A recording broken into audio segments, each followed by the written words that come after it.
Hello friends, તો આજે આપણે હિન્દી વિષય શીખવાના છે. બરાબર. હિન્દી વિષયની અંદર આપણે ગયા વિડીયોમાં ચેપ્ટર નંબર 11 જોયું હતું, તિરંગા ઝંડા. બરાબર. તો આજે આપણે ચેપ્ટર નંબર 12 જોઈશું, જેનું નામ છે ભેડિયે કી સુંદરતા. બરાબર. તો આપણે જોઈએ, ભેડિયા એટલે શું ખબર છે તમને? ભેડિયા એટલે શું થશે? ભેડિયા એટલે વરુ, વરુની સુંદરતા.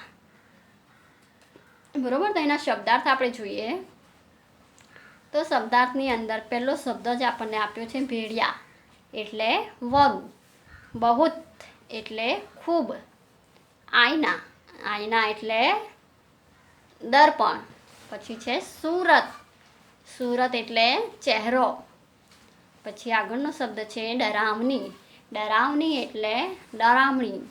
બરાબર. તો આ શબ્દો છે, એના ખાસ ગુજરાતી અર્થ તમારે યાદ રાખવાના. હવે જુઓ, આ અહીં એક ચિત્ર આપેલું છે. જુઓ, આ જે ભેડિયું છે એટલે કે વરુ જે છે એ અરીસાની અંદર જુએ છે, અરીસાની અંદર જુએ છે, દર્પણની અંદર જુએ છે. દેખાય છે તમને જોતા? કે અરીસાની અંદર જોતા આપણને દેખાય છે. પછી બીજા ચિત્રમાં એ અરીસાને ત્યાંનો ત્યાં જ મૂકીને ભાગતો દેખાય છે. બરાબર ને? તો હવે આપણે, જો તમને આ ચિત્રને આધારે વાર્તા બનાવવા કહે તો તમે વાર્તા બનાવી શકો? ગુજરાતીમાં બનાવી શકો તમે? આપણે બનાવી શકીએ ને? આપણે મુદ્દા આપેલા હોય, એ મુદ્દા ઉપરથી આપણે વાર્તા પૂર્ણ કરવાની હોય તો આપણે વાર્તા ચિત્ર ઉપરથી બનાવી શકીએ છીએ. અથવા આપણને એવું કીધેલું હોય કે ચિત્ર આપ્યું હોય ને એના વિશે 5 વાક્યો લખો. એવી જ રીતે આના ઉપરથી તમે 5 વાક્યો લખી શકો. તો આપણે લખી શકીએ કે એક વરુ હતું. બરાબર. એ પોતાને ખૂબ સુંદર માનતું હતું અને શું કરે છે, એક દિવસ જંગલમાં એને એક દર્પણ મળી જાય છે, એટલે કે આપણે અરીસો કહીએ ને, અરીસો મળે છે. તો એ શું કરે છે, અરીસાની અંદર એ પોતાની ચહેરો જુએ છે. શું કરે છે? પોતાનો ચહેરો જુએ છે અને પોતાનો ચહેરો જોઈને ખૂબ જ ડરી જાય છે. પોતાનો આટલો ડરામણો ચહેરો જોઈને ખૂબ ડરી જાય છે. આપણે કહીએ ને બી જાય છે, તો એ ખૂબ ડરી જાય છે કે આટલી ખરાબ મારો ચહેરો, અને પોતાના ચહેરાથી ખૂબ જ બી જાય છે. અને ત્યાં આ જે આઈનો છે, દર્પણ છે, અરીસો છે, એ ત્યાં છોડીને ભાગી જાય છે. આ રીતે આપણે 5 વાક્યો બનાવી શકીએ. બરાબર. તો આપણે આપણો પાઠ જોઈએ, પાઠ નંબર 12, ભેડિયે કી સુંદરતા. બરાબર. જોઈએ, એક ભેડિયા થા. ભેડિયા થા એટલે એક વરુ હતું. બરાબર. શું હતું? એક વરુ હતું. વહ अपने को बहुत सुंदर समझता था. વહ अपने को એટલે કે તે પોતાને ખૂબ જ સુંદર સમજતું હતું. હવે શું થાય છે આગળ જોઈએ. એક દિન જંગલ में उसे एक आईना मिल गया. હવે શું થાય છે? એક દિવસ જંગલમાં એને એક દર્પણ એટલે કે એક અરીસો મળી જાય છે. અરીસો મળી ગયો. भेड़िए ने आईने में अपनी सूरत देखी. હવે વરુએ શું કર્યું? અરીસામાં પોતાનો ચહેરો જોયો. હવે આપણે પણ અરીસો આપણને મળે એટલે પહેલાં શું કામ કરીએ? અરીસો આપણા હાથમાં આવે એટલે પહેલાં તો આપણે આપણો પોતાનો ચહેરો જોઈએ ને. એવી જ રીતે આ વરુએ પણ એવું જ કર્યું. એને જંગલમાંથી એક અરીસો મળી જાય છે એટલે એ પોતાનો ચહેરો જુએ છે. પછી આગળ શું થાય છે તો આપણે જોઈએ. બાપરે ઇતની ડરાવની. શું કહે છે? અરે બાપરે, આટલી બધી ડરાવણી મારી સુરત, એમ કે આટલો બધો ભયાનક મારો ચહેરો. ડરાવની એટલે એક જોઈને એટલે આપણને બીક લાગે, એને જોઈને આપણે ડરી જઈએ. એટલો ખરાબ ચહેરો, એટલો આપણે કહીએ ને ડેન્જરસ, એવો ભયંકર એનો ચહેરો. એટલે પોતે જાતે જ બોલે છે કે અરે બાપરે, આટલો ડરાવનો ચહેરો, આટલો ડરાવે એવી મારો ચહેરો. પછી શું થાય છે આગળ જોઈએ તો, ભેડિયા અપની હી सूरत से डर गया. અને જે વરુ છે એ પોતાના જ જે સુરત છે, પોતાનો જે ચહેરો છે એનાથી ડરી જાય છે. અને શું કરે છે? આઈના વહી છોડકર વહ ભાગ ગયા. અને જે અરીસો છે, દર્પણ છે, ત્યાં જ મૂકીને ત્યાં જ છોડીને એ ભાગી જાય છે. બરોબર. આ હતી નાનકડી વાર્તા. બરોબર. તો હવે આ વાર્તાને આધારે તમારે સ્વાધ્યાય પૂર્ણ કરવાનું છે. તો આપણે સ્વાધ્યાય જોઈએ.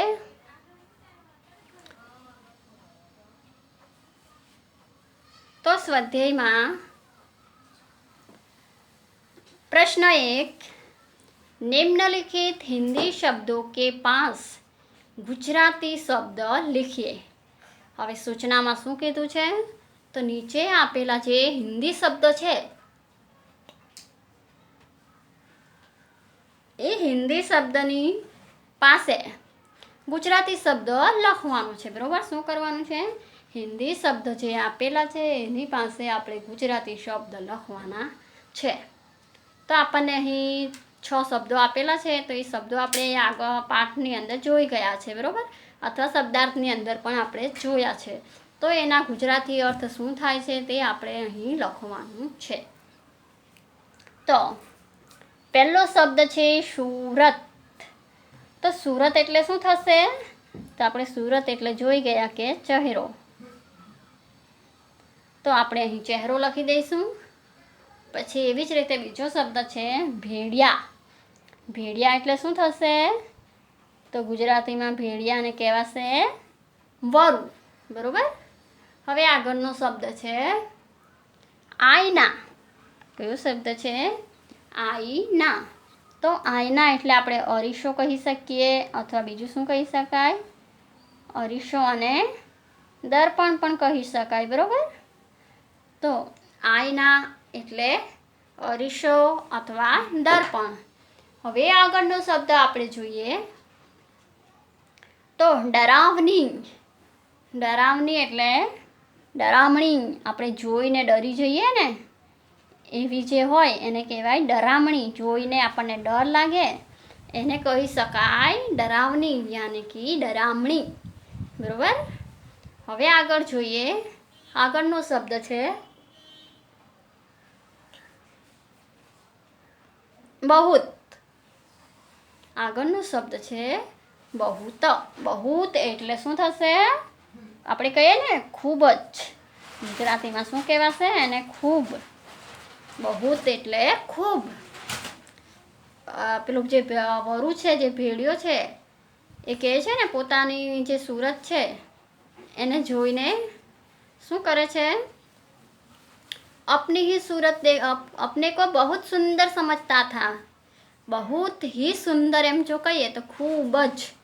આપણે શું કહી શકીએ? જો બહુત હી જોડે હી લખ્યો હોય તો ખૂબ જ એવું થશે. બરોબર. અહીં આપણને હી લખ્યો નથી એટલે આપણે લખીશું ખૂબ. હવે આગળનો શબ્દ છે જંગલ. શું છે? જંગલ. તો જંગલ એટલે આપણે એને ગુજરાતીમાં શું કહી શકીએ? જંગલને આપણે જંગલ પણ કહી શકીએ. અને બીજું શું કહી શકાય જંગલને? તો એનો આપણે સમાનાર્થી શબ્દ જોવો હોય તો જંગલને આપણે વન પણ કહી શકીએ. બરોબર.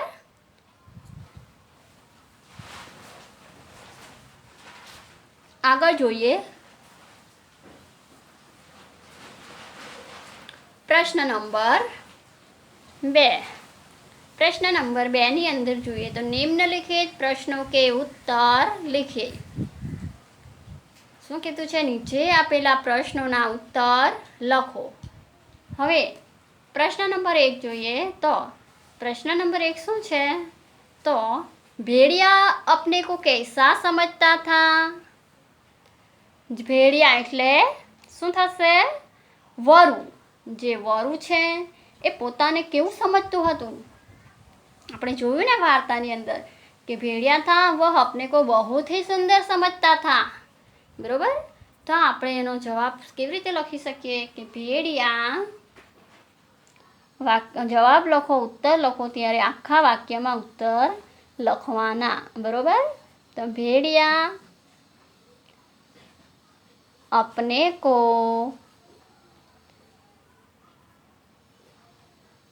बहुत सुंदर समझता था. कैसा समझता था? बहुत सुंदर. સમજતા થા. બરાબર, આ રીતે તમે જવાબ એનો લખી શકો છો. આગળ જોઈએ પ્રશ્ન નંબર 2. પ્રશ્ન નંબર 2ની અંદર શું છે તો भेड़िए ने आईने में क्या देखा. હવે જ્યારે આપણે વાર્તા જોઈ તો એ જે વરુ છે એ વરુને જંગલની અંદર શું મળે છે, એક દર્પણ મળે છે, અરીસો મળે છે ને. તો એ અરીસો એને મળે છે એટલે એ શું કરે છે, આપણને અરીસો મળીએ તો આપણે શું કરીએ, પહેલાં તો આપણે અરીસાની અંદર આપણું મોં જોઈએ ને. તો એવી જ રીતે જંગલની અંદર આ જે વરુ છે એ વરુને એક દર્પણ એટલે કે એક અરીસો મળે છે. એટલે એ પણ આપણા જેવું કામ કરે છે. શું કરે છે, આયનાની અંદર અરીસાની અંદર પોતાનો ચહેરો જુએ છે. બરાબર ને. હવે એ ચહેરો તો જુએ છે પણ શું જુએ છે, ચહેરાની અંદર કેવો ચહેરો જુએ છે, તે બૂમ પાડી ઉઠે છે કે બાપ રે ઇતની ડરાવની. પોતાનો ચહેરો જુએ છે એટલે ખૂબ જ ડરી જાય છે. એકદમ ચહેરો કેવો દેખાય છે, ડરાવે એવો ડરામણો ચહેરો દેખાય છે એને. બરાબર. તો આપણે એનો જવાબ હિન્દીમાં લખવો હોય તો કઈ રીતે લખી શકીએ, તો भेड़िए ने आईने में क्या देखा. तो भेड़िए ने आईने में, जो भेड़िया है वो भेड़िए ने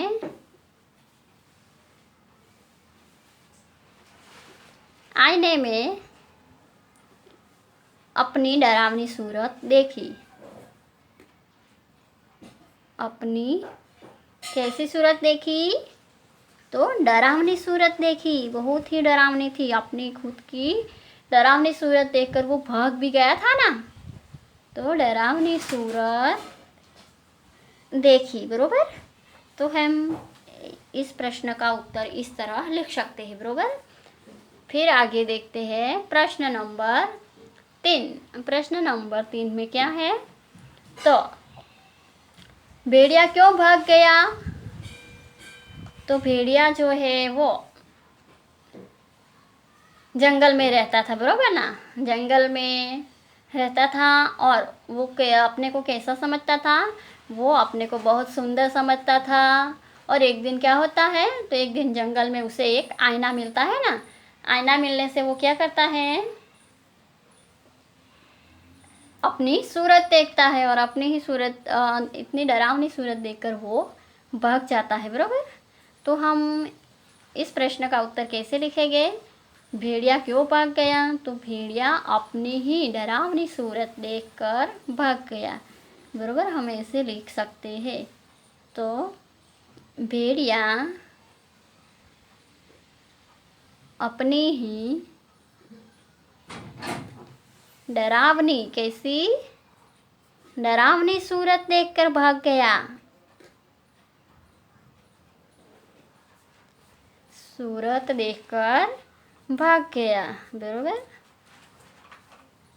तो हम इस प्रश्न का उत्तर इस तरह लिख सकते हैं.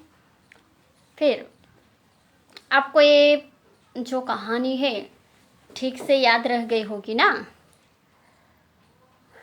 तो हवे तमारे हिंदीनी नोटबुकमां स्वाध्याय जे छे प्रश्न 1 અને પ્રશ્ન 2 તમારી નોટબુકમાં લખી લેવાનો છે. બરાબર. તો હવે આપણે આ લેસન નંબર જે 12 છે भेड़िए की सुंदरता એ અહીં પૂર્ણ કરીએ છીએ અને નવા ચેપ્ટર સાથે આપણે ફરી પાછા મળીશું.